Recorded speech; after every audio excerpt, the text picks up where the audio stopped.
the meeting. If y'all want to stand, we'll say a prayer.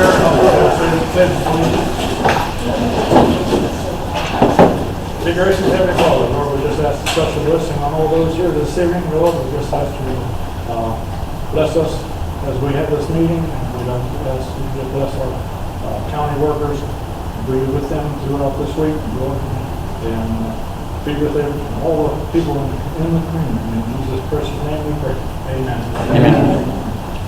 I pledge allegiance to the flag of the United States of America and to the republic for which it stands, one nation, under God, indivisible, with liberty and justice for all.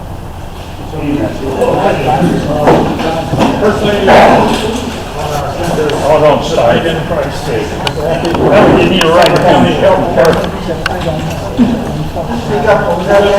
Hello, everybody. I have a handout for you guys to look at as I do my presentation. My name is McCarthy, and I am from the Sumter County Health Department.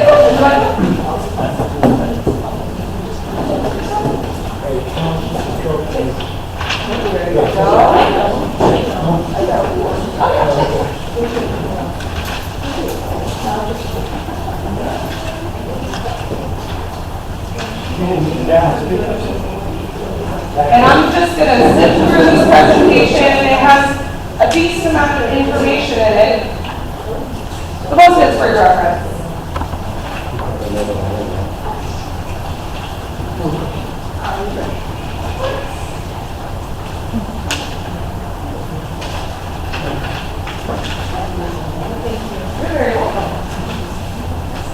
All right, does anybody else need one? I'll steal one. My name is McCarthy. oh, that's right. That's me. There you go. All right. So I want to talk to you guys about a little bit of what the health department does, how we serve the community, and how you can become involved with the health department in our initiatives. On this first page, you'll see our health department locations. We have 3. Our largest location is located in the southern part of the county in Bushnell, and that's where we have most of our services, which are listed. We also have a satellite clinic located in Wildwood, which is where we do clinical services, as well as our WIC program, which is Women, Infant, and Children, which is a nutrition program.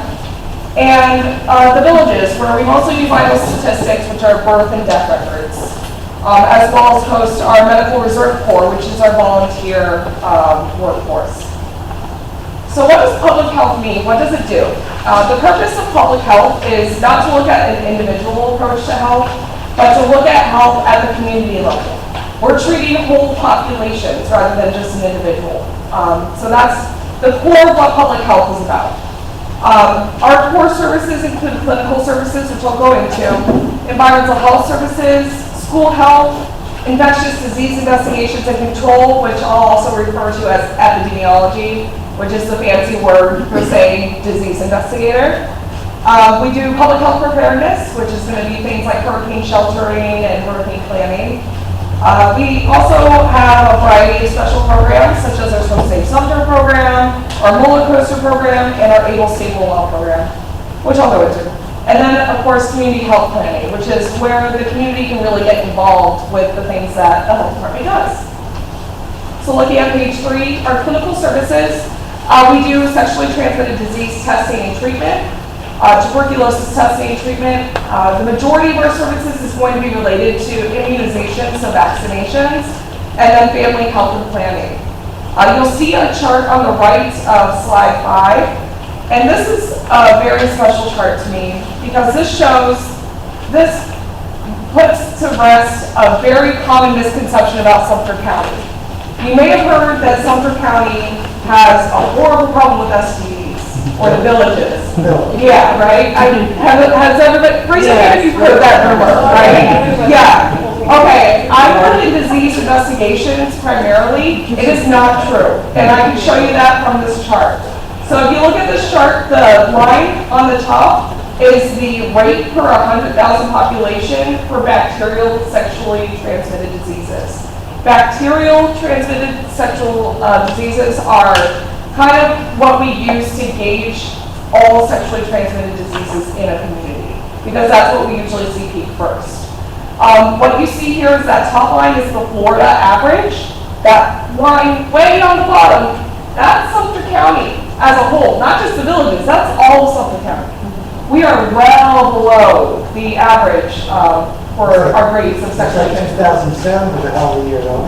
That's when the rumor came in, 2007. I think it was actually before that, and that could be explained with a variety of things. It could have been increased reporting, it could have been better detection, increased testing, but yeah, I'm not really sure exactly what happened in 2007. But as you can see, our rates are far lower than the rest of the state. So it's something to be proud of here in Sumter County. So if you hear somebody say, oh, the village has got a random problem with STDs, you can say, no, that's not Turn this in the law. Is this, do you relate this to like per 100,000? Yes, it's per 100,000 population. Yep. So Sumter County, we're doing pretty good in that area. So good news. On the next slide, you'll see some of our environmental health services. The majority of our services have to do with septic tanks. There are going to be some administrative changes to that. I believe a DEP will be taking that over in the coming years. But we also do all of the public swimming pools. We make sure that everything is in check with our public swimming pools. We do a lot of rabies surveillance investigation, which are animal bites. So anytime you get bit by an animal and you get seen by a provider, that does have to be reported to the health department, and we make sure that you don't get rabies. Where are all these folks swimming pools?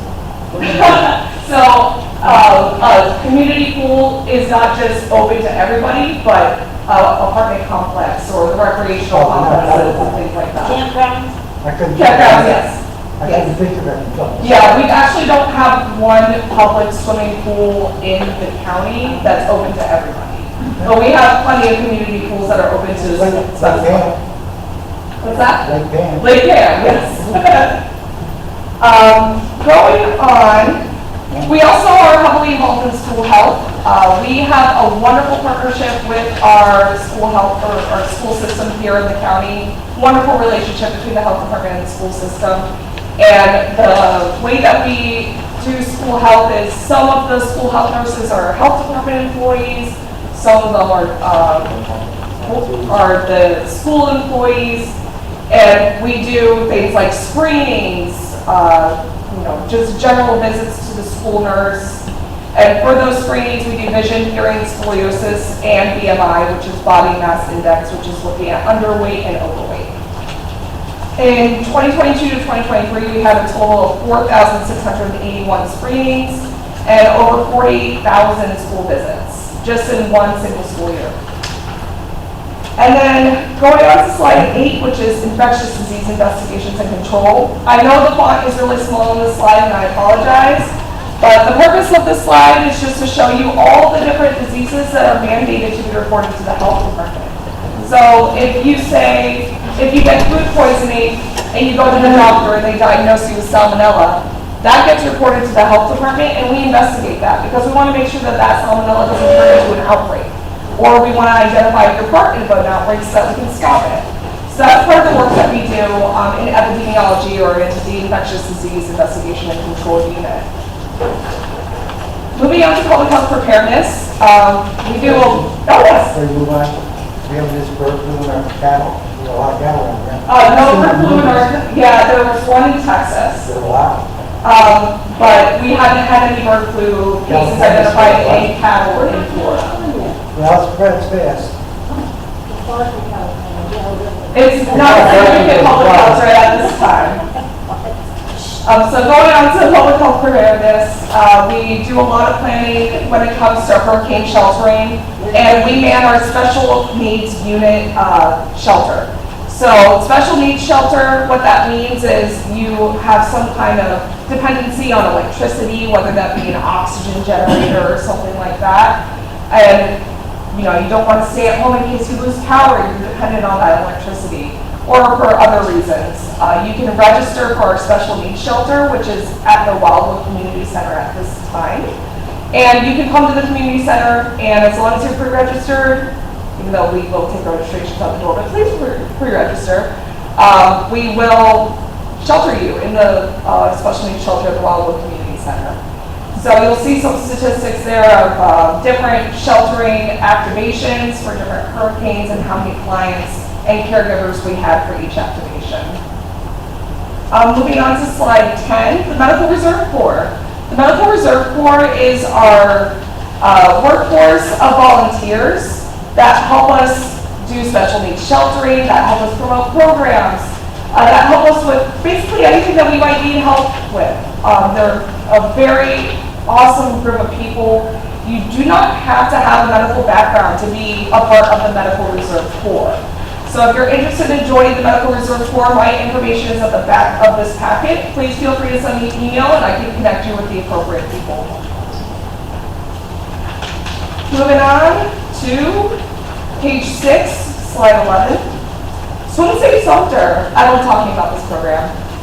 This program is a county-wide program, and it's during the summer months, and it offers low-cost swimming lessons to children aged 3 to 12. What's really great about this program is when we say low cost, we mean low cost. It is $10 for 3 weeks of instruction. Yeah, it's a really great value. It's an awesome program, and we're actually getting children in the water and teaching them how to swim. Here in Florida, drowning deaths unfortunately are pretty prevalent because we have so many bodies of water and a lot of children who don't learn how to swim. So we not only teach them how to swim, but also how to be safe in and around water, as well as a parental education component. Since the program began in 2012, we've had over 2,000 participants, and last year we started adult classes because there are plenty of adults that don't know how to swim very well. Yes, question? Is it at the school board? Yes, the school board location in Bushnell has a pool on it. It's not open to the public, it's only used for these swim lessons. We only use it if you sign up for these swim lessons. But it's located at the Bushnell board, the school board building. So we're really proud of that program, and we're not able to do it without awesome partnerships with the Board of County Commissioners, as well as the Sumter County School Board. Molar Coaster, moving on to slide 12. The Molar Coaster is a mobile dental office where we do screenings for children attending 2nd and 3rd grade. And we've seen over 1,100 children since we started that program in 2014, 2015. And we do fluoride treatment as long as we have parental consent. And education on proper dental hygiene, we teach them how to brush their teeth. We do a visual exam, and then we send those results back to their parents so that they can share it with their dentist, or they can, go to their dentist if we identify any problems. Moving on to Able, Stable, and Well, which is slide 13, page 7. Able, Stable, and Well is a program that I'm also very proud of. This program is aimed for seniors in our community. The way that this program works is you take an enrollment survey, and out pops a fall risk assessment, which breaks down all of the risks that you have for falls and gives you recommendations on how to mitigate those risks. So it's a completely no-cost program, and it is a research project because we're trying to learn what the most prevalent fall concerns are in our community.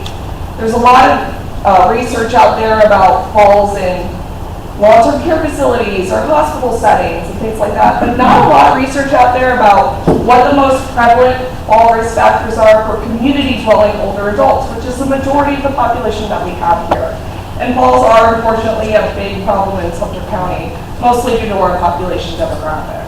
So this is a program that we're not only helping you, but you're helping us to better understand so that we can refine the program and make it better. And the website and a QR code is there. If you are over the age of 65, please feel free to sign up.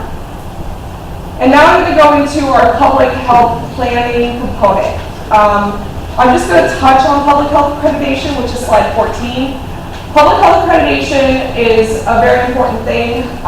We are accredited by a regulatory body called the Public Health Accreditation Board. And what accreditation does is it's voluntary, but it makes sure that we're doing our jobs and we're doing it well. and make sure that it increases transparency about what we do as a health department, and it increases the amount of responsibility that we have to make sure that we are serving our population correctly.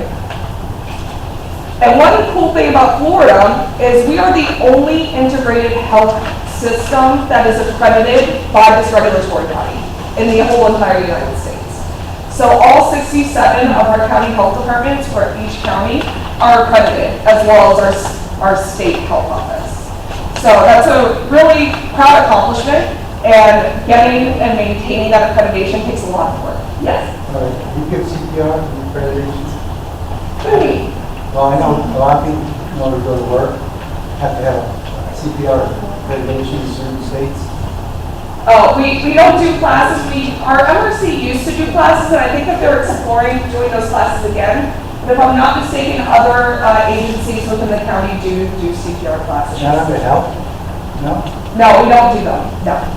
Like I said, we used to, and I think that our MRC is looking to do it again, but we don't do general CPR classes for the community now. But moving on, our Sumter Map Steering Committee is the committee that we go to whenever we're doing our community health initiative planning processes. Anybody can join the committee, whether that be organizations, community partners, other government agencies, or even a community member. And the purpose of this steering committee is for us to identify the most important and pressing health issues in the community, and then actually developing an action plan for how to address those problems. And we're actually in the middle of our new community health assessment and community health improvement plan, which I'll go into a little bit. Slide 17 shows just some of our committee members and partners. A community health needs assessment that I just mentioned, what that essentially is we do several methods to collect data from community members, from community organizations, in order to identify those health priorities that we need to address. So last year, we spent a lot of time on the ground. I was out front of Walmart with surveys and handed them out and trying to get as much community input as I could in order to create this living document. And the document essentially shows all the health issues that the community and that the community partners have identified as being the most pressing in the county. The community health needs assessment also identifies the top causes of death in the community, the top health issues and behaviors that are most concerning, and most importantly, connecting back to resources to help address the problems that we are identifying in the process.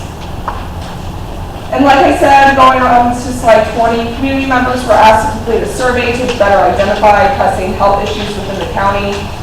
Like I said, we were out in front of Walmart's, we were out in front of Dollar General's, we did it online, we did all kinds of things in order to get as much community input as we could. And the top issues of concern, if you go to page 11, slide 21, were obesity, affordable and healthy housing, living wage, food insecurity, and drug and alcohol use.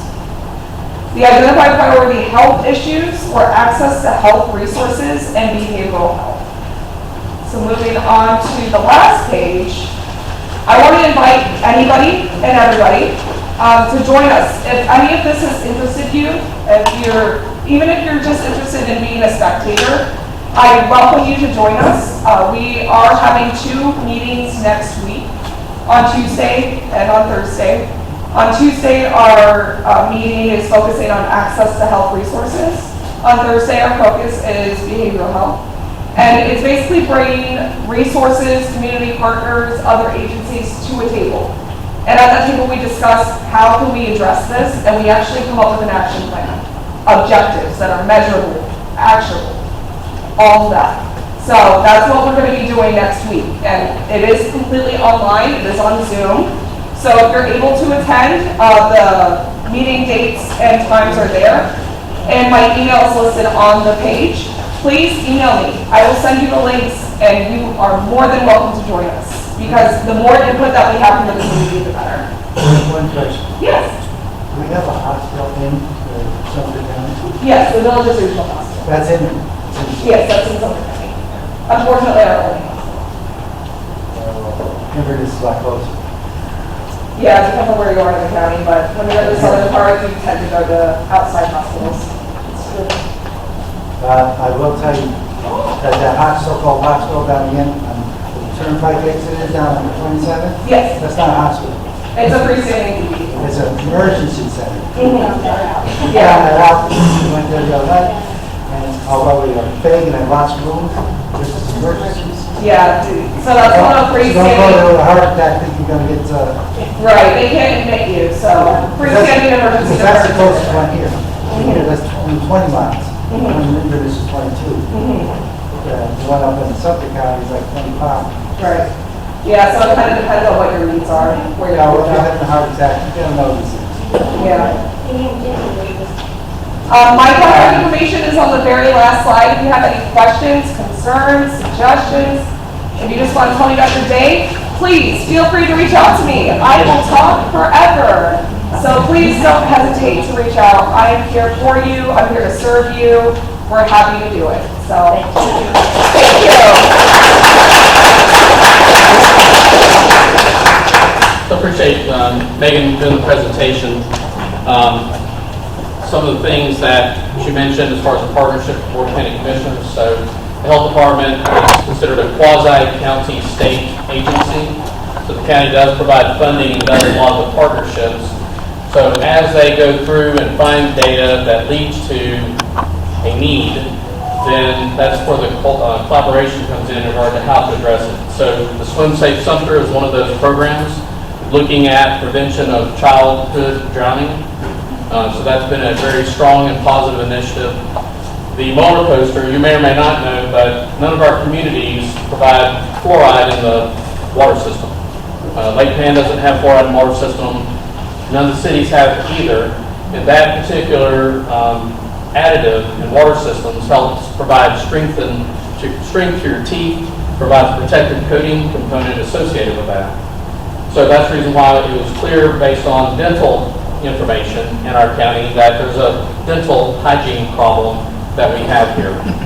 So the motor coaster is one of those outreach programs, that partnership, going to the schools, getting that assessment where the parents provide that support, getting them some ideas in regard to how to provide some better care for the kids if they choose to do so, to be able to do that. A lot of people don't know that dental hygiene is definitely directed and associated with your own medical condition. If you've got poor dental hygiene, it's going to impact the rest of your body. So there's a lot of cool programs that have been moving forward. Dr. Zelnick is the head of the health department. So he's the one with his team that leads those particular initiatives. One of the points that was raised had to do with the special needs shelter.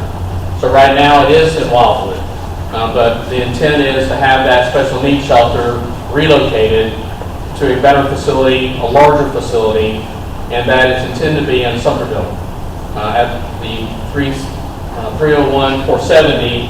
So 470, 301, that northeast quadrant, you see the field, you see the tower that's in the back of another piece of property where Dixie Line, which is now Bedrock, owns that, where their operation is.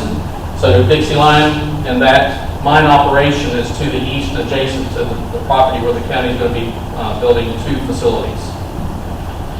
So one of those facilities is a training center that's also going to dual purpose as a shelter. The boards are up here so that you can look at them after the meeting. I'll stick around to answer any specific questions that you have. But the intent is that that one hardened building, during the normal day operations, half of it is used for fire training, the other half is used for waiting on a need through special needs if the hurricane approaches and we open the shelter. The benefit for Lake Pan specifically, you name the wind event, there's going to be a tree down in Lake Pan. Every single one of the storms that I've been associated with since I've been here since 2006, we always have a tree down, and typically there's a tree that's going to drop onto a mobile home. Fortunately, a lot of those mobile homes have been abandoned, they haven't been taking care of the property, and so that helps us move forward with a code case, because now there's a structure that's no longer safe to be able to resolve that. But what happens is you have a lake effect and that increased wind speed. So we know we've got a lot of RVs and mobile homes in Lake Pan, and so this proximity provides a closer shelter. It also reduces the impact on the fairgrounds and on the school system, because this will wind up being the first shelter to open up for both general population and special needs, pet-friendly, so we can be able to manage the animals as we currently do with pet-friendly shelters.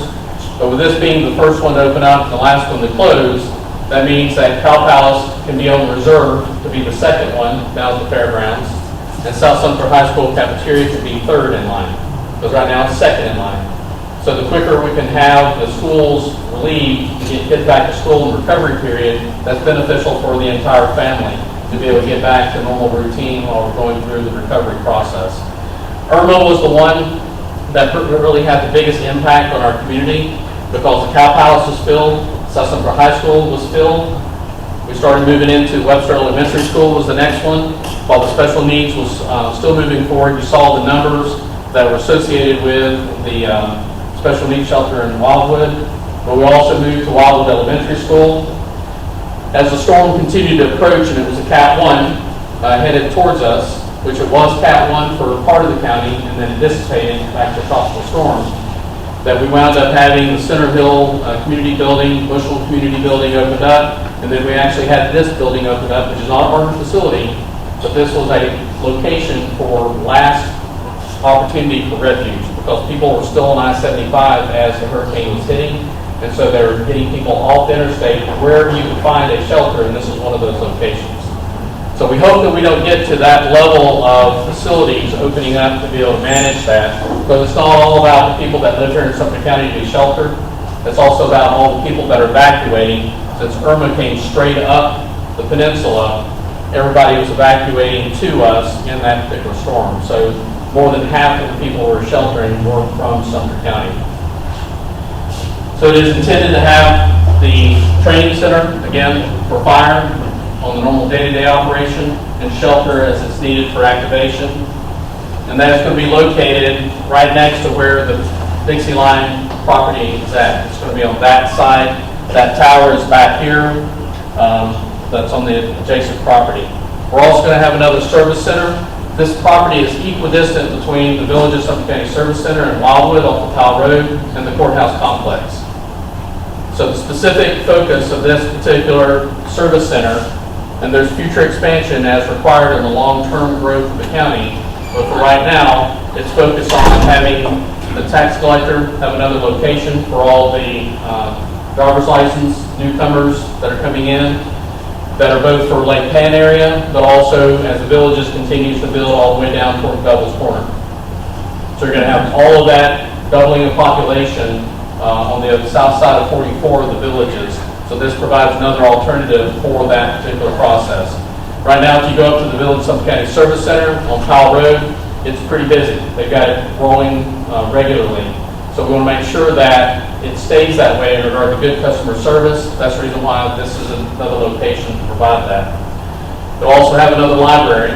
You already have a library here, so this will be another library. The difference is there's going to be probably less material book-wise in this library. It's going to be focused on conference rooms, and it's going to be focused on the computer labs. Because most of our use of the library is online, whether it's digital downloads for magazines, music, movies, books. That's where the bulk of our usage is actually online. But this will provide a location because people still gather, they're still looking for meeting places just like here. So this will provide another alternative for people to have meeting spaces. So that's going to be the first floor of that service center. The other part of that is going to be the Board of County Commissioners meetings. Right now they're held at the Everglades Regional Recreation Center off of Marsh Bend. So that is not a county-owned property. That's the reason why our meetings are not live streamed, because as a constitutional county, the clerk of court, elected official, is responsible for all of the meeting recordings of the meetings and making sure that everything complies with Americans with Disabilities Act. So in order to go through live streams, she has to make sure that that equipment is secure, that it's meeting those criteria, and she wants that in a county-owned facility. So that's where we'll have the meetings live streamed. So that's not just for the Board of County Commissioners, which is a little over 400 spaces for seating, And these are not fixed seats. It's basically seats that can be moved out, so it's a multi-purpose room. But it's also going to be where all the special master meetings are going to be for planning and zoning, for any of the code enforcement case special masters, any other committee and boards meetings that we have. That way we have them at that particular location.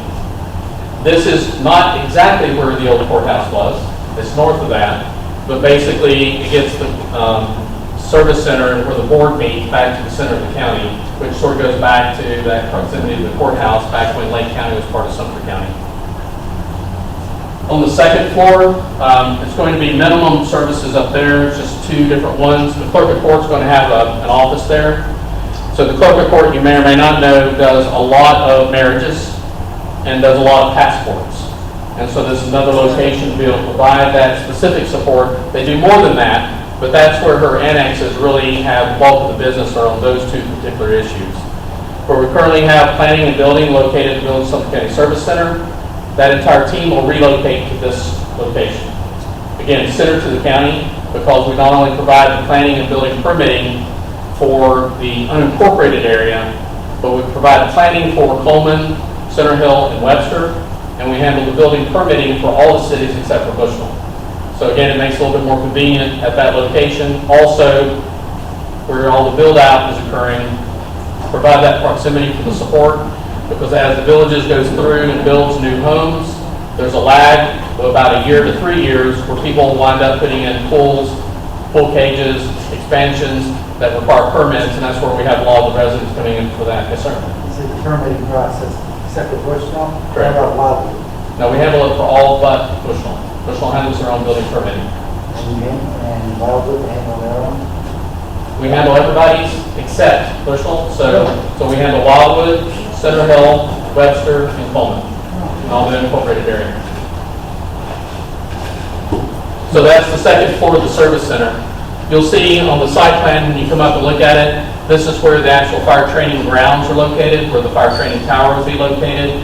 Right now, Sumter Fire and EMS, their training grounds are located off of MLK and Bushnell on the south side of the courthouse complex. But this is actually going to be a joint fire training facility, including the grounds. So both fire departments, the villages, public safety department, and Sumter Fire will share the office for training and also the grounds for training. And that's the reason why it's not in either one of the fire department budgets. It's going to be something that's provided from the general fund globally, because it's a countywide function for both fire departments. Any questions about the shelter training or the service center and what we intend to do there at 301 and 470? In your opinion, all this building starting up, how will that impact our millage? It will impact the millage rate. We did borrow money for these particular projects. That is first paid by the pari-mutuel, the half-cent sales tax, and the state shared revenues. So right now there's enough revenues coming in from those to take care of the debt, but any money that's left over from that revenue goes to the general fund. So when you add more debt, there's less money going into the general fund, so other revenue sources, property taxes, other sales taxes have to cover that.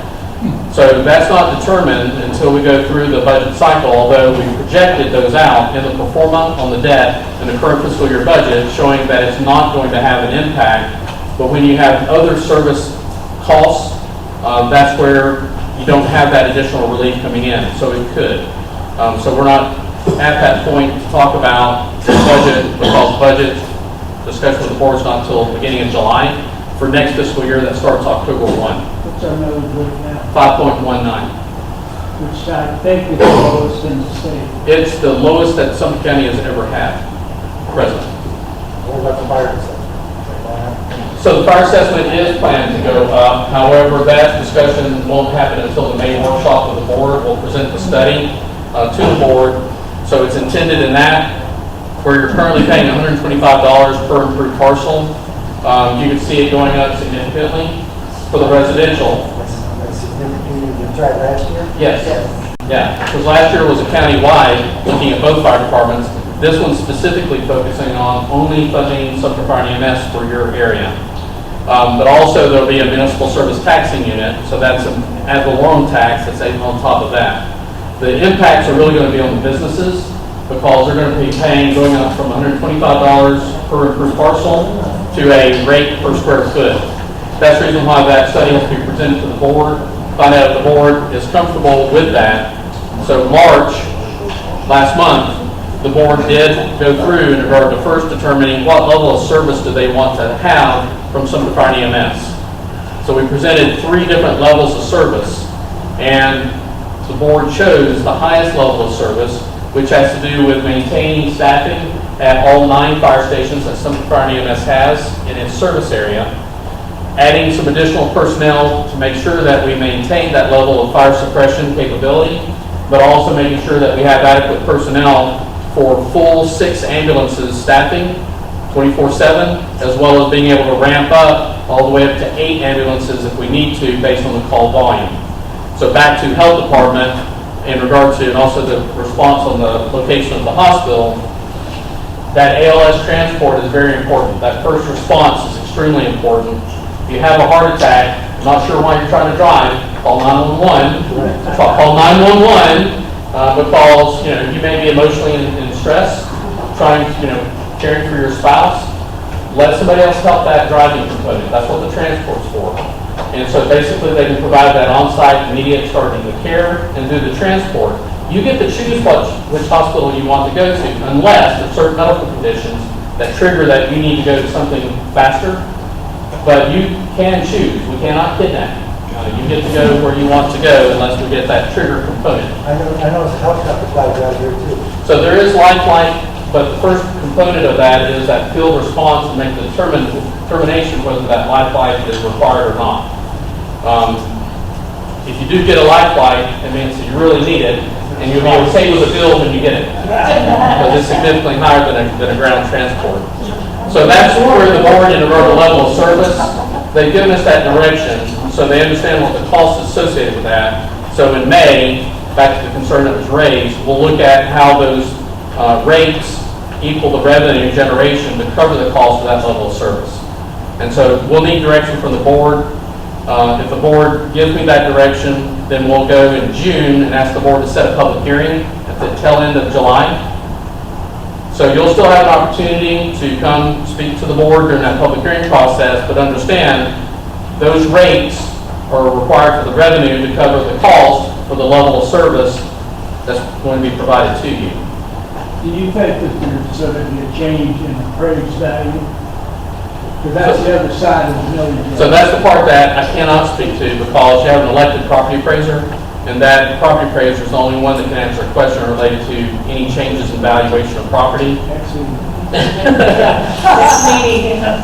But one of the things with that millage rate, back to the 5.19, how that millage rate keeps coming down is as values go up for existing properties, that millage rate has to come down to equal no additional revenue for the county for its operations. That's called the rollback rate. So the county has been at the rollback rate for all but 1 year since I've been here, or below it. And that 1 year was a tax increase that occurred in 2019. And so that's the issue for the board too. You're already at the lowest millage rate you've ever had in Sumter County. Is that where you want to continue to go, or is there a point in time to where you need to maintain a certain millage rate to have the revenue coming in to be able to provide the level of service that the citizens want? And so the citizens determine that level of service by communicating with their elected officials. And that's where, again, March, we got that direction from the board. They want that highest level of service that we presented on the Sumter County EMS service. Oh, yes. That's fine. So, I'm here down here, and I can see this big community where they removed all the wildlife and everything. And how is that going to affect water runoff towards Lake Pan and quality of our waterways around the area? Do you do zoning and property? So there's a couple answers to your question. It's not necessarily the county that's directly and solely involved in this Right, process. but I'm just new, and I need somebody to kind of lay out how you can put in something that large and not expect some ramifications. Sure. So one of the things that Megan alluded to that the health department provides is septic tank permitting. And that may change in 2025 to the Department of Environmental Protection would be the entity that's going to do your permitting whenever you need to renew your septic tank or a new septic tank.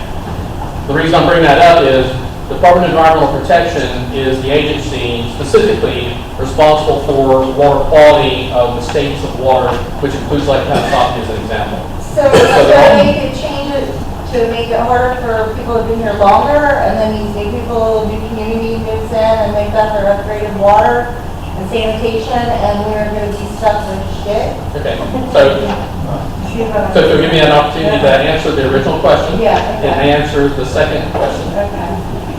So if DEP comes in and takes over the septic system, all the permitting for new, that is a concern because they've been doing a great job in regard to timely service and support. They know the local area, they know how to do that. So that's a general concern that I have related to how's the customer service going to come into it. But why is DEP now even considering taking over something that is working very well? It goes to the Spring Protections Act. In Sumter County, right now, we do have springs here. The one that has been studied that impacts Sumter County first is Silver Springs, which is actually in Marion County, but the spring shed area goes all the way down to Pullman. So it's that first area that will be impacted is from Pullman north and east of I-75.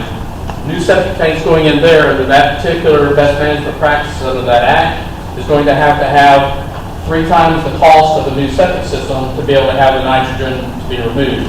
So that's part of it, is protecting the spring water. And that's the spring shed.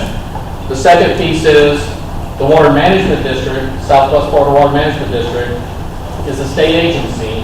It manages stormwater runoff and the quality of stormwater runoff. So you already have to do permitting through those. So any new development is going through those permits to ensure that they don't have any additional post-development runoff than what was already running off in the pre-existing condition. That's the reason why you see so many ponds associated with development, because they've got to contain for stormwater levels as well as for ultimately quality as well. So that's one of those. The second piece where the county gets involved is floodplain management, and that's part of the zoning piece when we're doing that in regard to how is that property impacting the floodplain. We handle the floodplain management from our planning countywide. That's for all the cities. So any questions about that, you can talk to my team on a specific property, but that's where when we're going through the plan review of the building permit, we're making sure that your home finished floor elevation is 1 foot above the 100-year floodplain so that your structure doesn't get flooded. So I have property owners in Croom, they live near the river. Their properties flood, but not their homes. So they may have access issues getting in and out, but most of the folks that live there that are new look at the folks that have been there, they know where to park their cars, where to put their boats to be able to paddle into their homes. So that's part of knowing the lay of the land in regard to the area that you may involve related to those particular issues. Okay, so what I'm asking is, do you expect a water rise out of Lake Pan because of the... There's a dam Okay, that controls the level of Lake Pan. all right. So that has nothing to do with, if it's going to rise, it's because the dam's been raised. Okay. So the state, where we get complaints from Lake Pan residents is the water level's low, not high. Water level's low, and the state has an obligation through the Water Management District to maintain a certain flow of water in the river to make sure the biodiversity in that river continues to survive.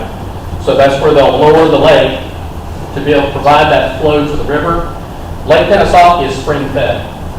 So that goes back to my original comments about why DEP is coming in, to be able to provide additional level of protection from their viewpoint, maybe not customer service from our viewpoint, to be able to make sure that those springs are protected that feed Lake Panasoffkee so you have good quality water and surface water. Some people may not understand that. When you say lower the dam or raise the dam, it's a broader dam.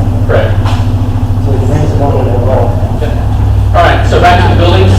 So we talked about the service center, talked about the training building. So we also have in Lake Panasoffkee, we have what's called the old spoil site. That's when they dredge the lake. They drop the material into that particular location to allow the water to run off, allow the shell material and other debris to settle out. So that property was turned over to the county for the purposes of many things. A wastewater treatment plant, which the Florida Government Utility Authority is looking to do in Lake Panasoffkee to provide service. The other part was a shooting range specifically for the sheriff's office, and that's where we get to. Right now, the sheriff's office is located next to the landfill. That property's been sold. The clock's ticking, they have to get off that property.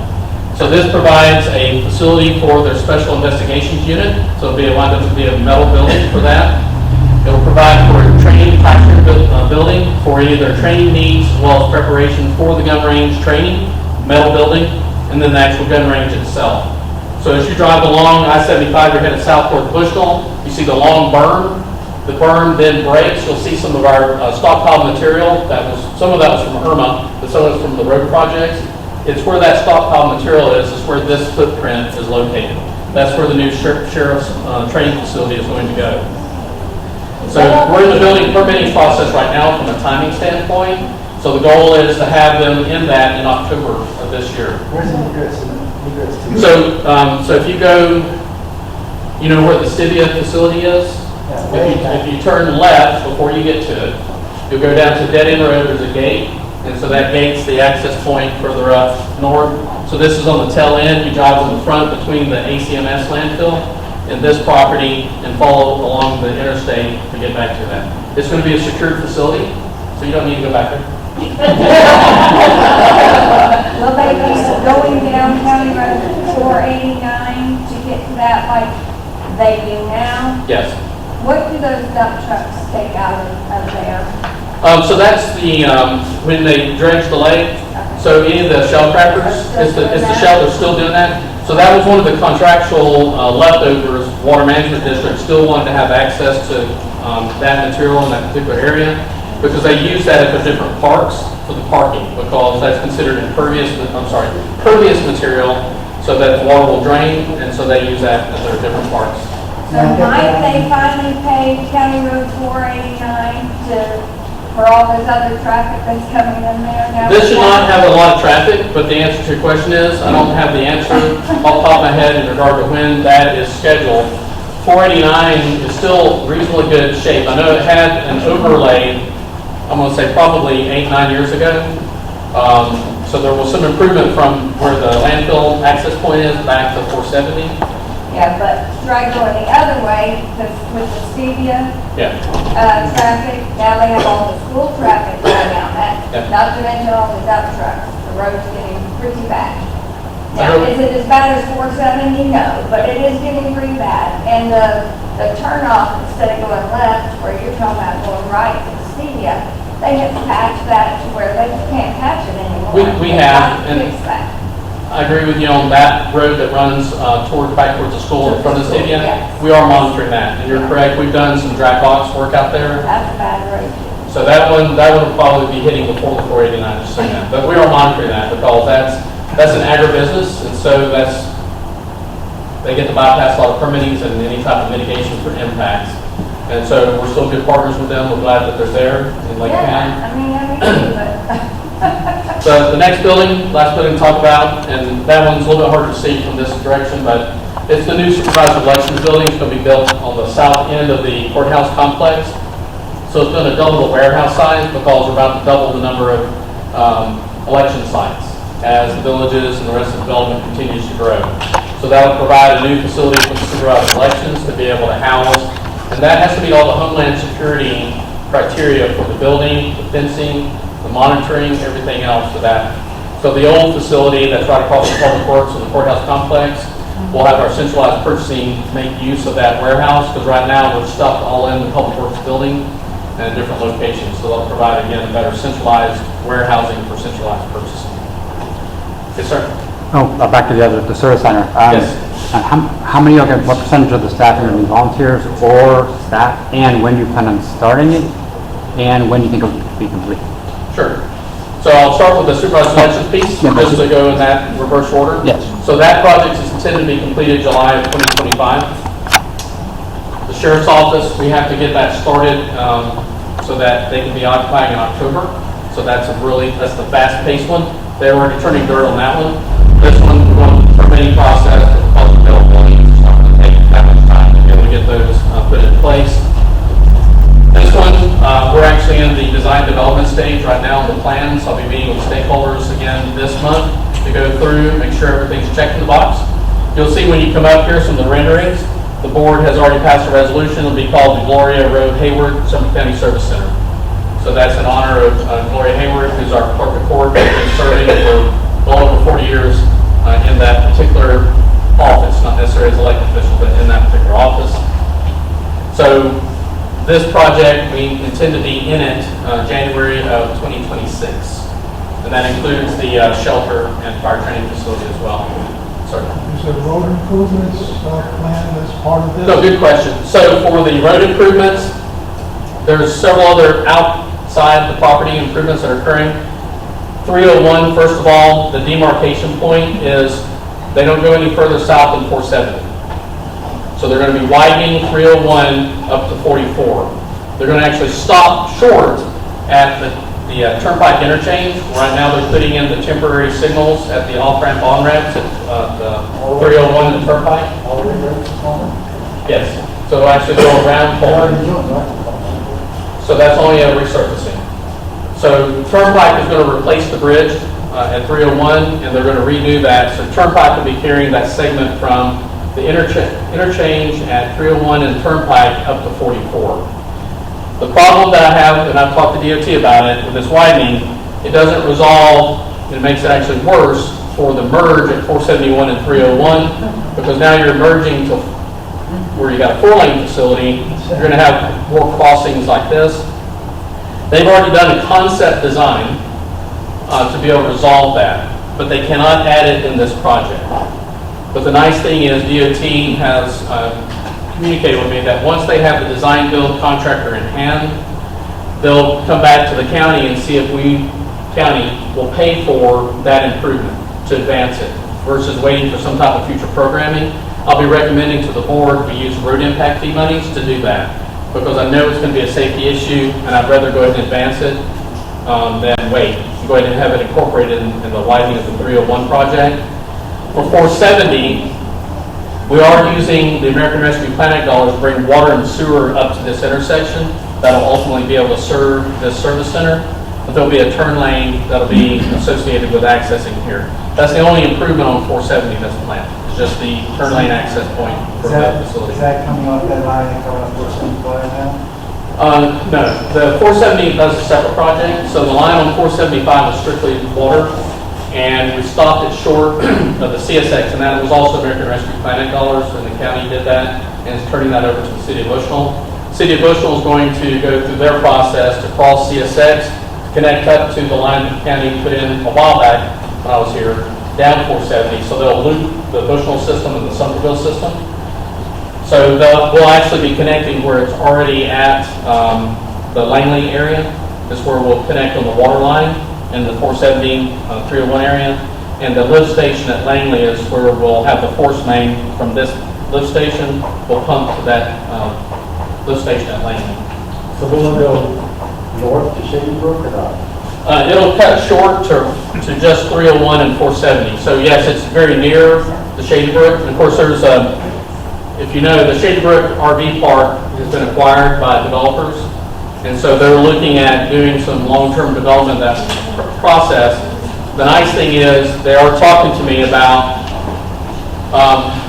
them realigning 470 through their development, and that will actually clean up a lot of the movement that we have in 301 between the two 470s. So that would be actually favorable. I told them once they secured the land, come talk to us, because that would be a good partnership project to be able to clean up this process. Because if you do have a 4-way signalized intersection, it's going to function a heck of a lot better than a 3-way signalized intersection as it currently is. Because now you're going to have a little bit more time at 470 for it to cycle than right now. During peak hour, it's stacked way on back here right now.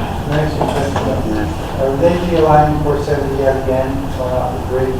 DOT and the county's not. It's if a private developer that just bought this property is interested in doing that, we're interested in seeing them do that. I'm talking way down by the turnpike. I know it's supposed to go off. Oh, you're talking about, okay, Central Parkway in front of the prison. So that particular road project, yes, it is realigned. It's basically curved through several roundabouts. I know that is, but now they're doing another road. Yeah. If you come off the turnpike, right, on 470, you look off the right, they want, and it goes right towards that roundabout way over, you know, the one we jog Right. around distance. Yeah, that'll be, there's a temporary road, until they get the final realignment of Central Parkway and the roundabout. With the purchase of that property, you said on the west side of 301, Yes. how is that going to affect the food thing you've got going on? The what now? The 244 acres. I just listened to your county meeting today, when I was at work, about the food. Excellent. Yeah. Okay, sorry. Gotcha. So how is that going to affect, where is that going to be? So this property is the Shady Brook RV Park and no longer a golf course. Right. So that's the one I'm talking about. So just west of it, the villages owns property that then goes west to connect to the marsh property. So that property, the board's already approved. They will be running a line ultimately to that location.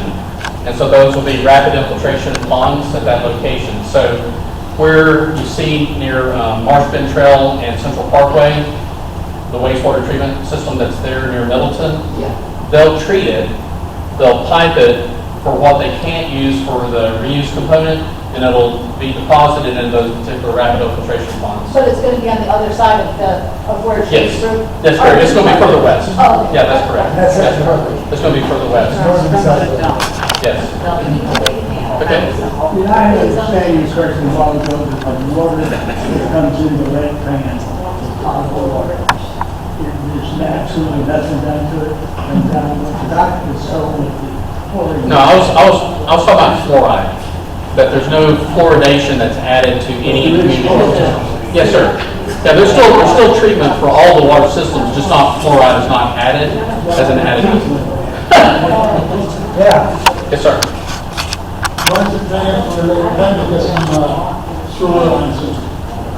So the question is, what's the plan for Lake Pan to have sewer service? So that's not a county-initiated program. We did a study, but we found a partner, and that's the Florida Government Utility Authority. That partner got permission from the Lake Pan Water Association because Lake Pan Water Association had the rights to provide sewer. So they've allowed that entity to move forward with those rights. So they just received a state appropriation to move to the next design level activity, and so that's where they're moving.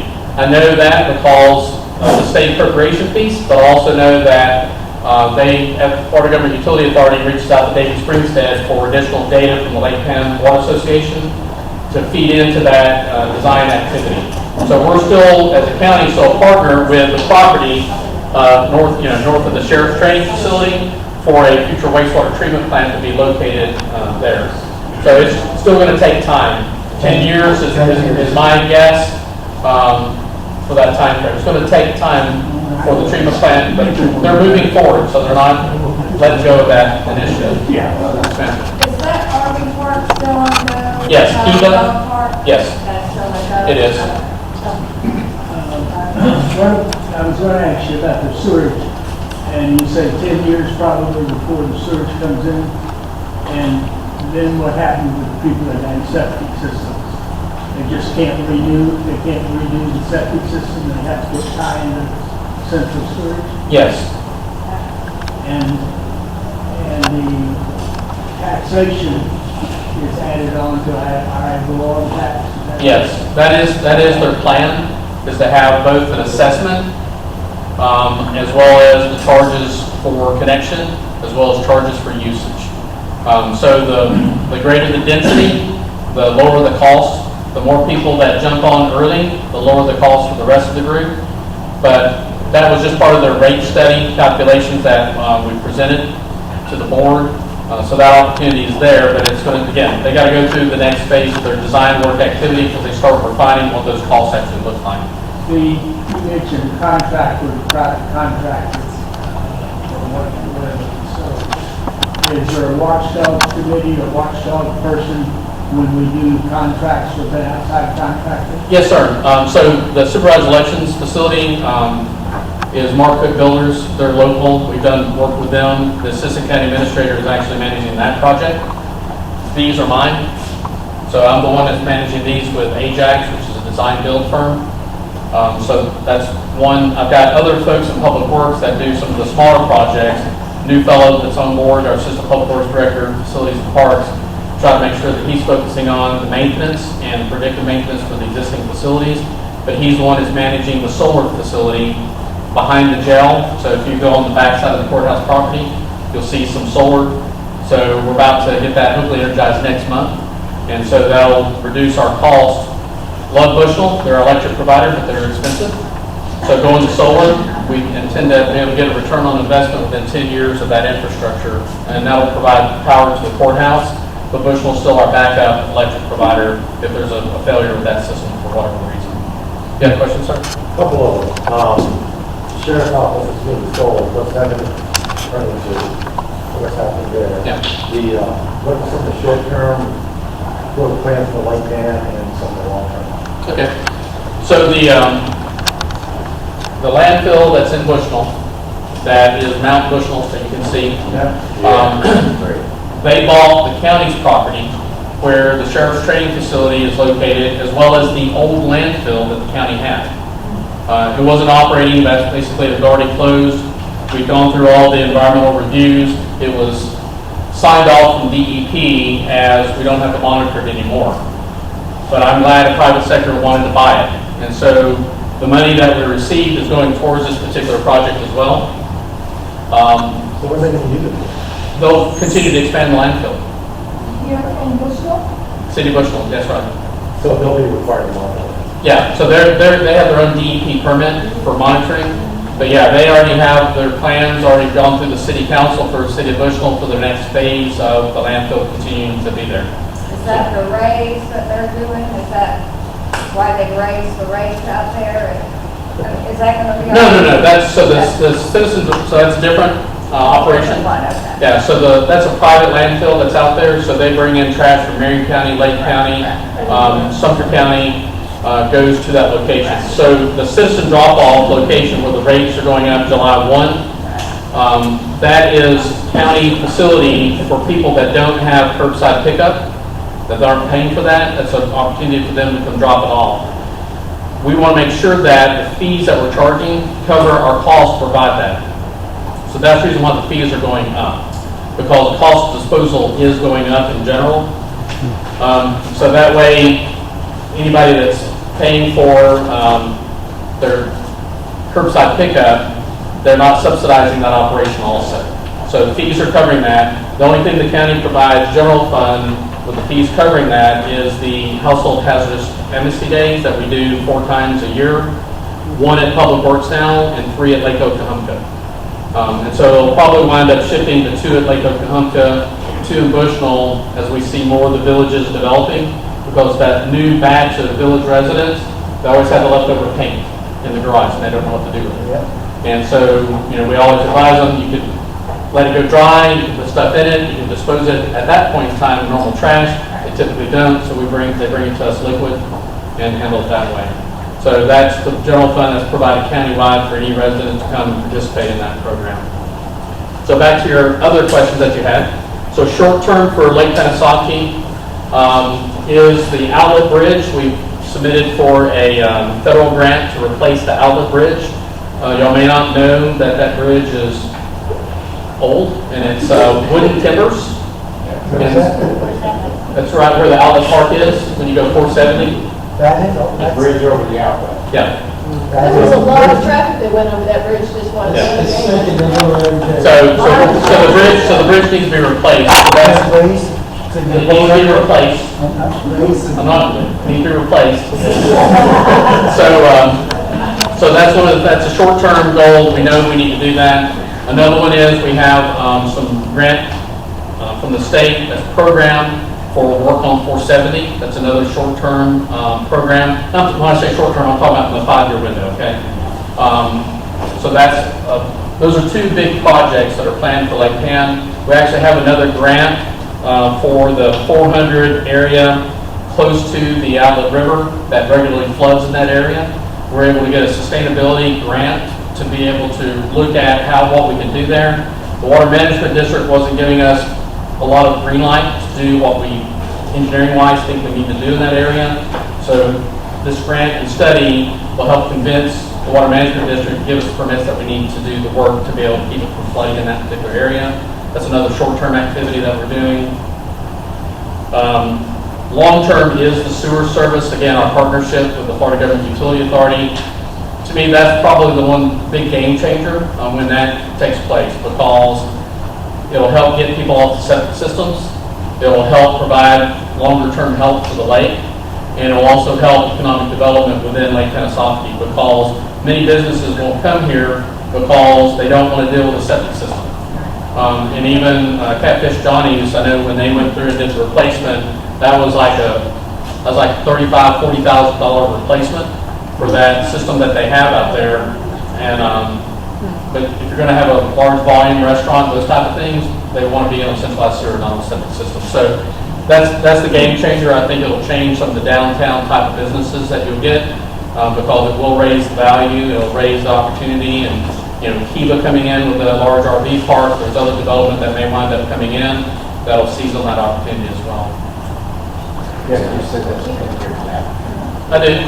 Again, I'm trying to provide you a realistic number. I'm not going to give you false hopes. It takes time to go through the design, the permitting, and the construction for wastewater treatment plant that can occur concurrent with the collection system.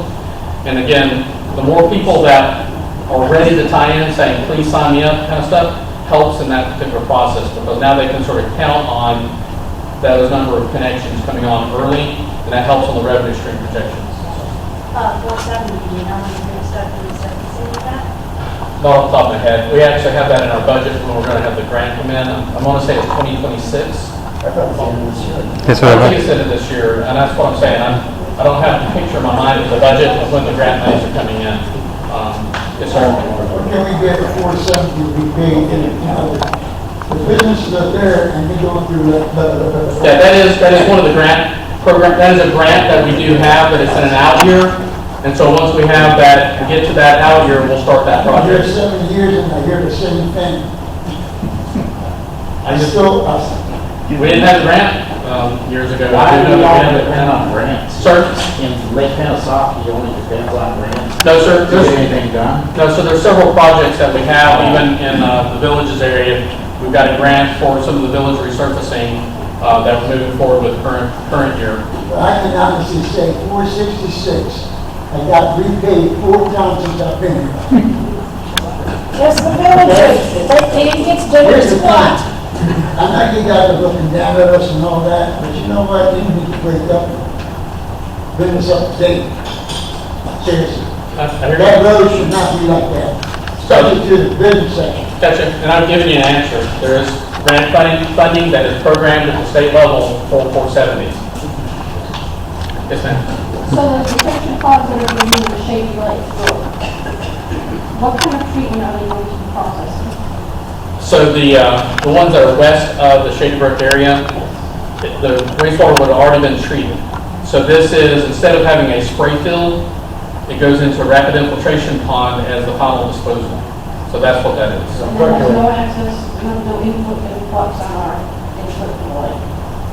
It does go in, and so basically it's a rapid infiltration basin. They've already treated it, so now it's water that simply percolates, just like your septic system. It's already treated, and it ultimately percolates through the ground. So yes, it does ultimately go into the groundwater, but it goes into the groundwater because it's already been pre-treated. So we said trees are not changing that. So I can't speak to the type of system that they have at their facility, but it is a current active treatment system. I don't know how many levels that they have at their treatment plant before this becomes the final disposal location. Yes, ma'am. If I'm not mistaken, across 470 where the treatment plant's going to be, isn't there a spring that initiates? So it's not a treatment plant. The No, treatment. this is a different thing. How is that treatment plant going to affect that? spring? Okay, so you're talking about the existing. So you're talking about Shady Brook Park. So the Shady Brook Park has a current package plant that serves the mobile home and RV community that's out there. So there's already a packaged wastewater treatment plant, just like you see at some of the RV parks here in Lake Panasoffkee. This over here, sorry, septic. So that have no impact on the lake? These are light use. It's just a limited number of people that are there. So it's like it's 4 homes, if you will, and that's not occupied regularly. So that's about the impact that you have. And it actually doesn't go to the lake. This wetland actually flows ultimately straight to the river, not to the lake. That's the reason when they were dredging the lake, it drops in here, goes to the wetland, and goes to the river. So I know I've covered the buildings. That's the mainstay of what Mr. Penn wanted me to handle. But I don't want to take the time of the deputy. And again, I'm going to be here afterwards, so you look at the drawings, and I'm happy to answer additional questions.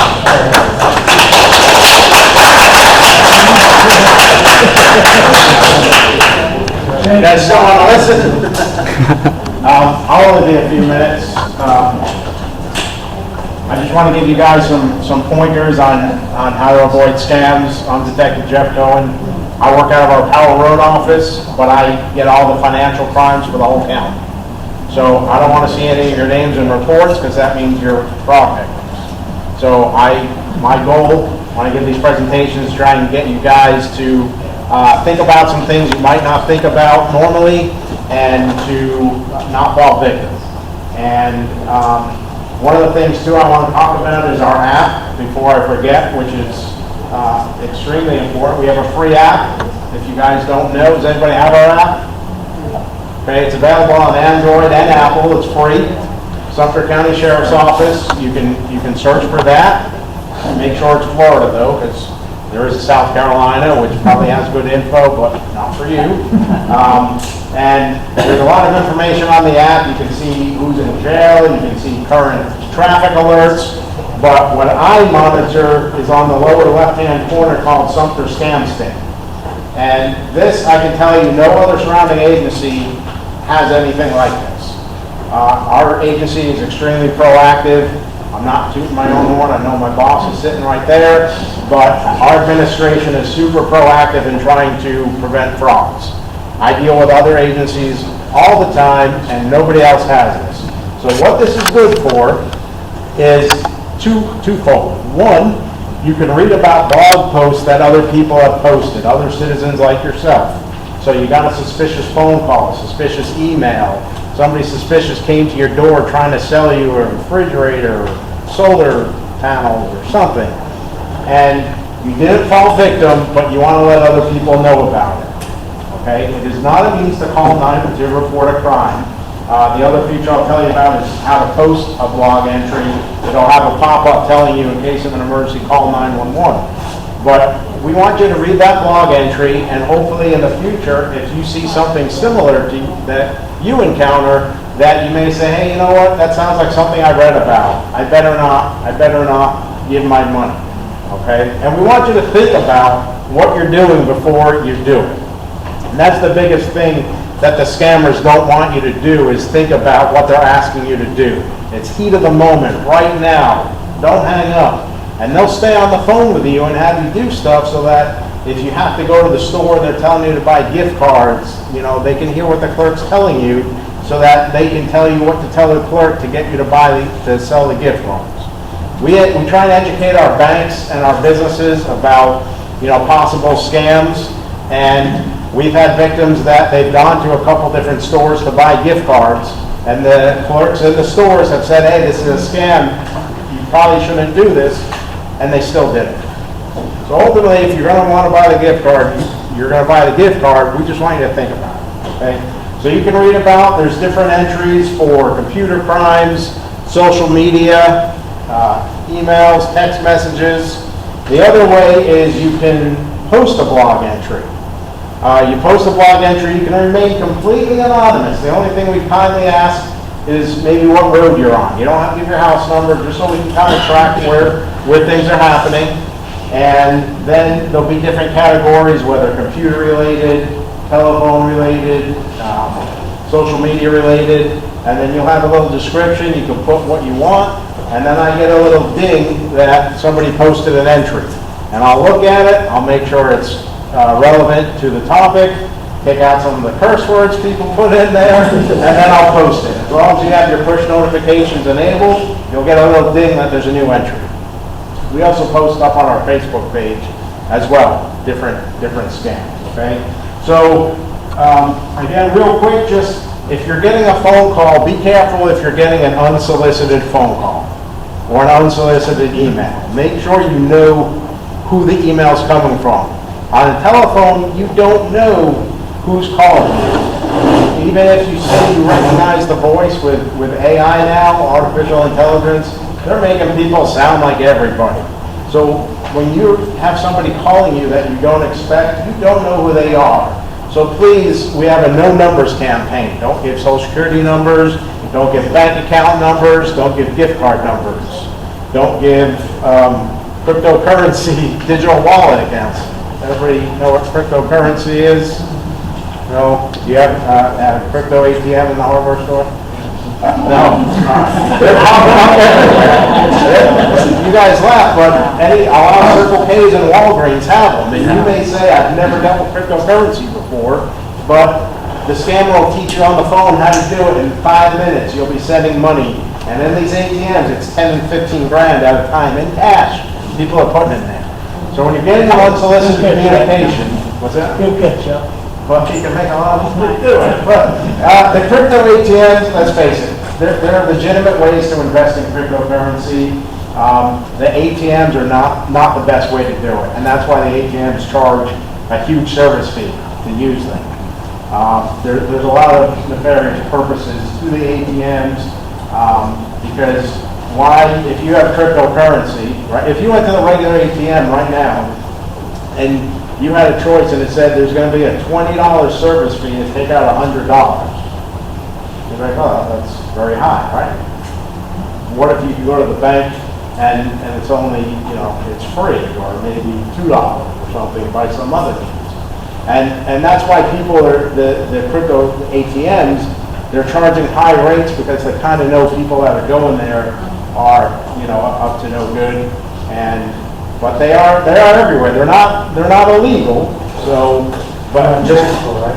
I'm sorry. Untraceable, right? It can be. That's the myth, though. There's different ways to get cryptocurrency. Cryptocurrency, if you get it legitimately, you have to provide your driver's license. You have to hold it up and take a picture of it and submit and verify who you are. And you get charged a lower percentage rate to transact. Why do so many cooks use crypto? Because they pay a higher rate and it's anonymous. And a lot of times they're getting paid in the crypto, so they're not paying the fees. They're having the victims like you guys pay the fees, right? She mentioned a QR code. A lot of it, you know what a QR code is? The little square, quick reaction code. A lot of times they're just giving you, they might email you or text you a QR code. You just go to that ATM and scan that, and it goes into somebody's digital wallet. And now you're paying the fee, not the criminal, so they don't care. So please, any unsolicited phone calls, be careful. For businesses too, I know we've had some businesses that have taken telephone orders. Be careful with that too. If any of you else have businesses taking credit cards and stuff over the phone, unless you specifically can guarantee you know who that person is that's talking to you, they will use a stolen credit card, and then they'll just send their criminal will just go online and hire like a moving company or a courier to pick it up and drive it somewhere else. And we're talking thousands of dollars of equipment. And for a lot of our businesses, that's a big hit. And I'm not we've had some businesses that were victims, so we're trying to educate everybody, persons or individuals and businesses, okay? So unsolicited phone calls, be careful. Be careful when you're calling or who you think is your bank. Don't automatically assume the first number you find online is the bank. Maybe look at the phone number on your debit card or your credit card as the correct number. The criminals will pay to get their listing higher up in, say, Google's food chain, so that when you search Bank of America, the first number that pops up your bank, that's it. And that's not it. Okay? So be careful. And the app, like I said, is a great feature. Be careful who you're giving your credit card to. If you're going out to eat or something, be cognizant of who has your card. When you're at the fuel pump, is it better to use your card, do you think, as a debit card or a credit card at the fuel pump? Somebody said debit. Credit. The reason why it's better credit, it's coming out of your bank account, but it's not your money. It's the credit card company's money. It's easier and faster to get your money reimbursed. And I think by law, the credit card companies can only hold you for like $50. But use it as a credit card. When you give it debit, they obviously have your account and they have your debit card number. So always try and do credit. There's a ton of stuff I can tell you, but if you guys have questions, we'll just go there. Have we had any standards on the stations around here? So the skimmers, unfortunately, you're not going to know about because they're internal. However, when I mentioned before that we're a proactive agency, we do keep track, and periodically I will get with the Florida Department of Agriculture when I can get one of their agents in the area, and we'll check the fuel pumps. But we certainly invite you to, if you think you've been a victim of a skimmer and a gas pump, submit a tip to us. That's fine. I'll go out and check and see if we can open them up. The tricky thing is if you have a fraudulent charge on your credit card, it's not always the last place you used your card where it's common. Now, if it's a card that you only use for gas and you just went to the Sunoco and that's it, and now you got this charge, okay. But if it's a card you use at 50,000 places, if your information's out there, it could be out there for a while before somebody takes advantage. Somebody else? Yes. You hear companies that do title locks. Yes. To protect titles, is that a thing or not? Yeah, so our county has a free service where you can put a lock, it's Project, forget the exact name, but you go to the property appraiser's office or the clerk's office, and you can put a freeze on your records so that if somebody did something, they submitted, say, a quick claim deed or something to your property or something, you'll get an alert afterwards, okay? So that is free. The title lock, you mentioned the company, the commercials that you see, that guy, I got a chance to see him speak in person, Matthew Cox, phenomenal speaker, phenomenal. The guy got caught, that he admits to, $54 million. Served 12 years in federal prison, he was on the run for 3 years out of the country. But I got to see him down in Tampa. I can listen to that guy for hours. The stuff that guy was thinking of doing, That's why private streams, you wouldn't think of doing that stuff. Your credit report, has everybody checked their credit report lately? You can freeze that up. There's 3 credit bureaus, Equifax, Experian, and TransUnion. Very important to check all 3 because some companies will deal with one and not the other. So check all 3. In the state, you can check your credit report once a year for free. Okay, annualcreditreport.com is a free website sponsored by the state. There's no fee to check all 3 credit bureaus in one spot. Things you want to look for is different addresses, different telephone numbers, obviously different accounts that are created that you don't know about. Don't dismiss the phone numbers and the addresses and say, oh, it must be a typo, because those are addresses and phone numbers that people could have used on a fraudulent credit account, and the cards went to that address.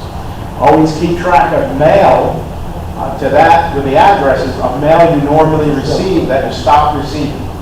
Because there could be somebody put a change of address in with the Postal Service. Easier to do than you would think. But you can put a change of address in there, and a criminal will do that. They'll apply for a fraudulent credit card in your name. They'll use your real address because they don't want any flags so that the account will go through.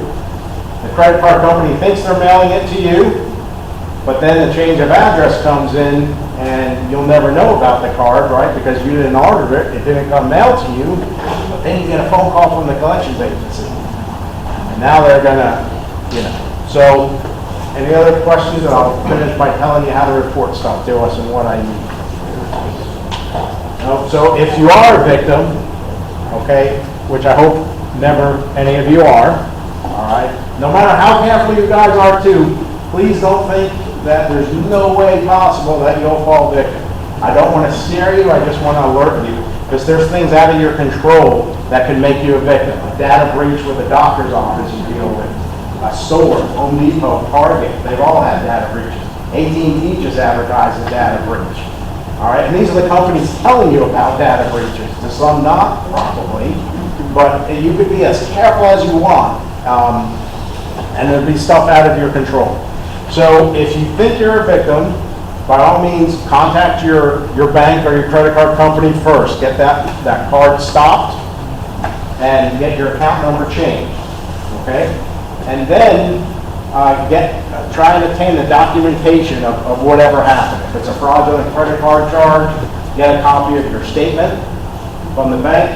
Try and get, if it's a credit card, like the full 16 digits of your card number, and then you can call our sheriff's office. Now, my job is to try and see who's responsible, find out who they are, and put them in jail. Sometimes that involves giving your case and working with other jurisdictions. But what we'll do is you can have a deputy come to your house. You can come to our office on Powell Road. You can come to our office in Bushnell. You can meet a deputy in the parking lot. And just, I kind of, like that if you have the documentation that you give the deputy, they'll have you fill out a statement form. They'll have you sign an intent to prosecute that you want to pursue criminal charges. And they'll give you a Marcy's Law, which is a victim's rights form, asking you whether you'd like your records kept public or private. And they'll give you a victim's rights brochure with your case number. And it's a generic victim's rights brochure for all types of victims. There will be stuff in there that may not pertain to your specific situation, but that's your record. And then the deputy will generate the report. It'll get assigned to me. And then I'll look at it. If there's further information I think I'll need, I'll give you a call. And we'll see where we're at. And then hopefully we don't find out about each other that way, right? Just on any good news. Okay? So how successful are you in prosecuting? What's your ratio? Was that? What's your ratio for prosecuting? So I don't have the exact ratio, but we do get people that I can, let me rephrase that. The crimes I get, the financial crimes, a lot of times I have to apply for an arrest warrant because they're either not local to the county or not local to the state. They just came by, did a scam, or I have to forward your case. So if somebody in New York, let's say, used your credit card, I have to forward your case and involve an agency in New York where the card was used. But there are a bunch of times where I can get warrants for people here. Currently now I'm investigating a felony lane gang, which is another great point. Ladies primarily, please don't leave your purses in your cars when you're parked at a park or a store or anywhere, okay? Because they're smashing windows and they will take your purse and use your identity, or if your car is unlocked. On our Facebook, somebody mentioned the 9 p.m. routine that we advertise. When you go to bed at night, please lock your doors. The county is a great place to live, but unfortunately at nighttime, sometimes people will go and they'll just check the car door. And if it's unlocked, they'll just keep checking the car doors. And you'd be surprised how many people in a room might leave their car doors unlocked. And so just be careful. So I don't know the exact ratio. I will be totally honest and tell you that a lot of times I do have to send a report off because the crime happened outside of our county. And we take the report because you live here, and that's what we'll do for you. And then it's my job to determine where the crime happened and who's responsible. But yes, sometimes we are able to catch these guys here in the county, and I can get them arrested without having to get an arrest warrant. If I have to get an arrest warrant, then of course I have to involve the state attorney's office up front and present the case, and then the warrant stays active until they're arrested. And if they're not local here, that depends on, they get pulled over one day driving somewhere. I had a person get Botox using somebody else's ID, and she was eventually caught in like New Jersey. She bounced to 700 states. So I won't keep you guys. I know it's late. I'll stay around for a few minutes if you guys have questions at the end.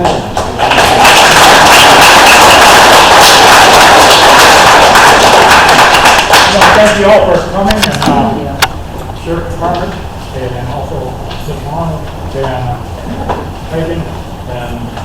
next month, be on the 7th, I think it is. Second Tuesday will be on the 7th. So I'll have, don't have any fun of that, not yet, so. It's Friday. All right, any adjourned? All right, pick up the chairs. Yeah.